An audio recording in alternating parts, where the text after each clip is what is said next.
In our last episode, we roamed through some of the most interesting scenery we've ever laid our eyes on at the San Rafael Swell. This time around, we dive deeper into the San Rafael Swell and learn about some tidbits of history firsthand.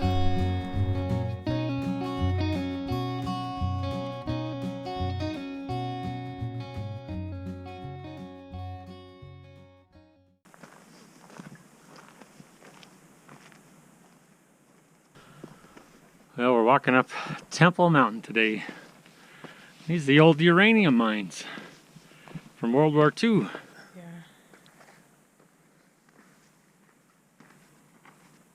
They got the uranium here for the big bomb that won the war. I guess that's historically significant and kind of creepy. And it smells really weird up here. I think it smells like radioactivity. It smells like drama. Maybe! It does smell weird though. Oh, look at these rocks, they're purple. Not only is Temple Mountain littered with old mines and mining relics from days gone by, it's also the highest point in the San Rafael Swell at just under 6,800 feet of elevation. I'm serious when I say it smells here. It kind of smells like an old battery. You ever had to fill up an old battery with water, you know? That's what it smells like the battery acid. It's kind of weird. I hope I'm not growing a third eyeball.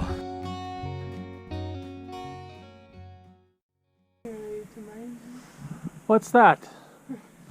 Who knows what that is? Right there, sticking out of the rocks. Tell me. Write it down in the comments below.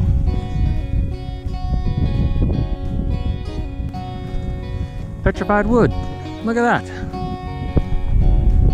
It's pretty cool. Yeah, it's interesting layers. After spending the day exploring the Temple Mountain area and poking at some fascinating geological layers, we made our way up and over the crest of the swell and down into the depths of the Muddy Creek region.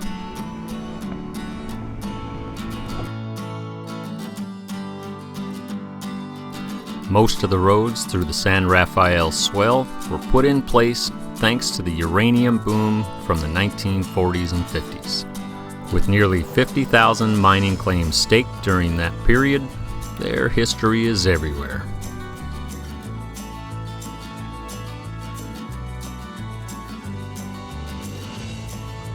To get to the Muddy Creek area, we drove up and over the high plateaus, passing herds of wild horses and antelope.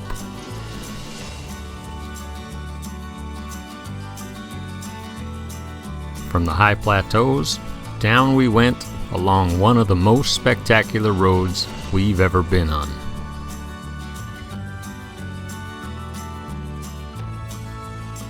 And at the very bottom, we of course found one of the best camp spots on Earth, right between the Tomsick View, the Muddy Creek, and the Hondu Arch.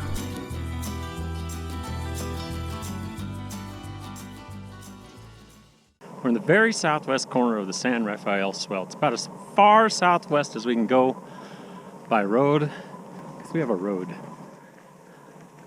Got the Hondu Arch back there, which is pretty awesome. And right here, that's the Tomsick View. It's a whole bunch of interesting mining history out here. Kind of creepy, really. It's all uranium mines. And I think the government just sent people out here to get uranium and didn't tell them it was radioactive, because people died out here from it. We even found a gravesite. But it's pretty cool. Lots of stuff to see. Some old-timey junk lying around from the old mining days. Which I love that kind of stuff. But Brenda, she just likes walking. Just walking, walking, walking. That's all we do. Besides driving.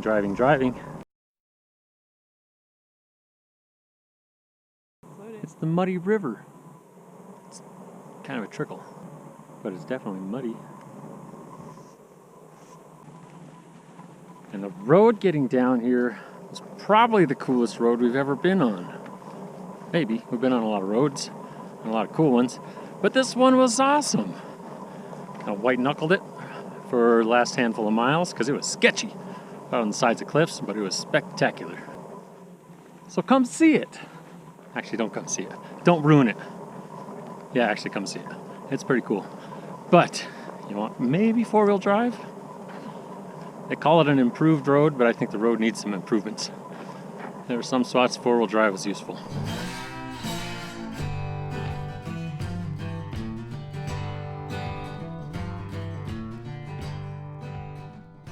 Oh yeah, and one more thing. Remember my good friend Tim? One of my oldest friends?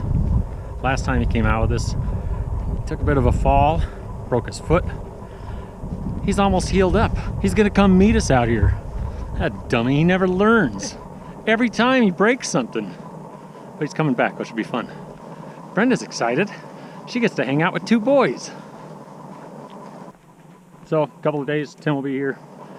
Go see some slot canyons. And then I think we're out of the San Rafael Swell. We've been here for a couple of weeks. Still more to see, but it's getting freezing cold. I don't know what day it is today. It's middle of October. Middle of October. We had ice inside of our tent this morning. That means it's time to go somewhere warmer. But before we went someplace warmer, the swell still had a lot for us to see. And the best way for us to see it, it's to wander aimlessly. I wonder if this is the old schoolhouse.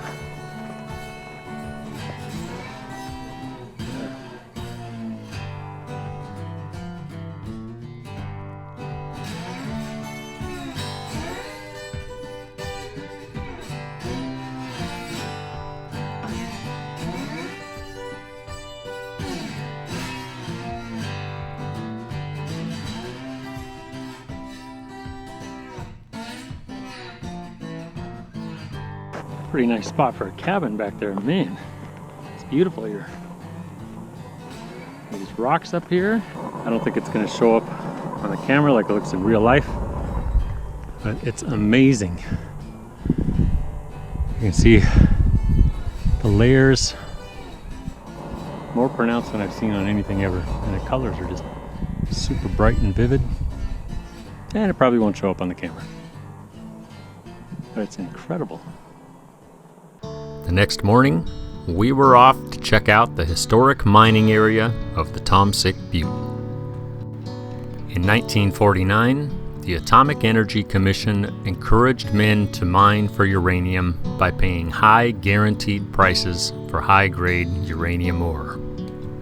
So, in 1951, John Tomsick made a number of claims and started mining this area. And shortly after that, nearly 450 men all came to the Muddy Creek area, hoping to strike it rich.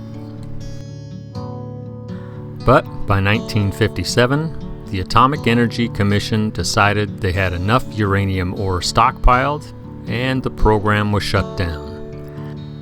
And shortly after that, people left as quickly as they came, leaving behind abandoned mines, old cars, and quite a bit of interesting history.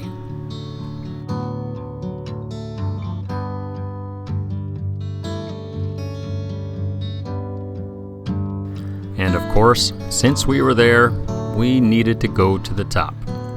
And the view from the top, well, it's not too shabby.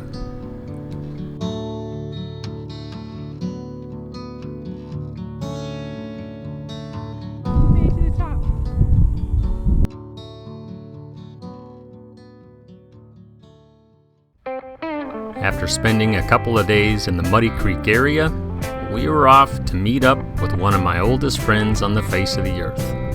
But on the way to meet up with good old Tim, we decided to find a spot where we could stay for the night and watch the local wildlife.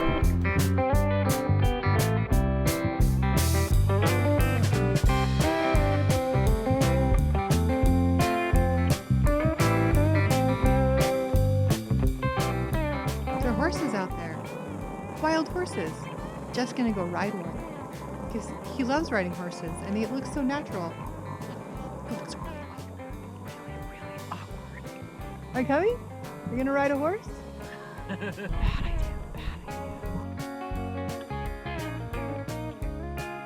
Best camp spot ever! Way up on top of this bluff out in the middle of nowhere. And it is beautiful.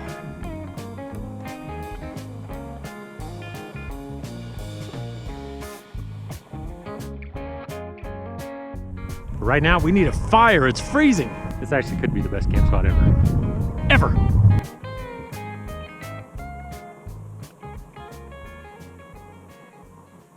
And the next morning, while on our way to meet up with Tim, we took a little detour and ended up here. All right, took a detour, made it to the Historic Spirit Railroad Complex. Out in the boonies. As you might guess by now, we love learning about history firsthand.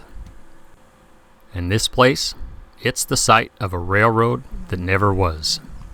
It's from the 1880s, and it's still sort of standing. The house was here. The site contains structures and artifacts from the railroad grade that was never completed.